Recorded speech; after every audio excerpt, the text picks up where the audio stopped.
अस्सलाम वालेकुम। मुहर्रमुल हराम का महीना है और हर तरफ अहले बैत और वाक़या करबला का जिक्र हो रहा है।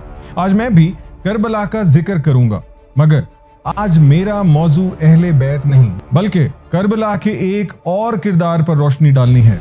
जी हाँ, यजीद बिन माविया। जब तक हुसैन कूफे की राह में है, मैं कूफे की जानिब से मुतमईन नहीं हो सकता। इससे पहले कि कूफा के लश्कर को रे पर गलबे के लिए तैयार करें, मक्के की तरफ जाओ और हुसैन और उसके साथियों का रास्ता रोक दो। एक ऐसा किरदार जिसके बारे में अक्सर मुसलमानों को बहुत कम मालूमात हैं। दुनिया जानेगी ही नहीं कि कभी तुम्हारा वजूद था। दुनिया ये जानेगी कि कुछ आजाद लोग जालिम के सामने खड़े हुए, लाखों के मुकाबले एक मुट्ठी भर जांबाज।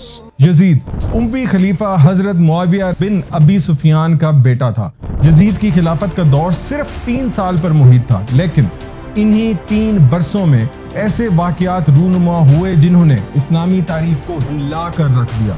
हजरत मुआविया ने यजीद के हक में बैत लेने का आगाज किया। हालांकि खिलाफत इस्लाम में विरासती नहीं थी, साहबा कराम में से बहुत सौ ने इस फैसले की मुखालफत की, खुसूसन हजरत इमाम हुसैन रजी अल्लाह ताला अन्हो, हजरत अब्दुल्ला बिन जुबैर और हजरत अब्दुर्रहमान बिन अबी बकर ने। यजीद की खिलाफत को बहुत से उलमा सियासी विरासत कहते हैं, ना कि शर्री खिलाफत।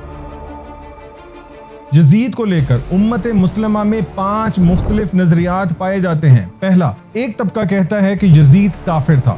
दूसरा तबका कहता है कि वो काफिर नहीं मगर उस पर अल्लाह की लानत होनी चाहिए, जबकि तीसरा कहता है कि चूंकि वो कलमा गो था उस पर लानत नहीं की जा सकती, अलबत्ता उस पर सख्त तनकीद जरूरी है। चौथा तबका कहता है कि जो हुआ सो हुआ, अब खामोशी बेहतर है। जबकि 5वां तबका यजीद को एक नेक शख्सियत समझता है। लेकिन सबसे पहले एक बात समझ लें, यजीद सहाबी नहीं था। उसको वो फजीलत हासिल ना थी जो सहाबा कराम को नसीब हुई। दूसरा हिस्सा, यजीद के मजालिम का सिलसिला। अक्सर लोग ये समझते हैं कि यजीद का जुर्म सिर्फ करबला तक महदूद है। हालांकि हकीकत ये है कि यजीद के 3 साला दौरे हुकूमत में 3 बड़े और संगीन सानेहात पेश आए। साने करबला 61 हिजरी, हजरत हुसैन ने यजीद की बैत करने से इनकार किया। यजीद ने अपनी फौज रवाना की और राह में पानी भी बंद कर दिया गया। नबी करीम सल्लल्लाहु अलैहि वसल्लम के नवासे को शहीद कर दिया गया। अहले बैत की बीबियों को कैद किया गया।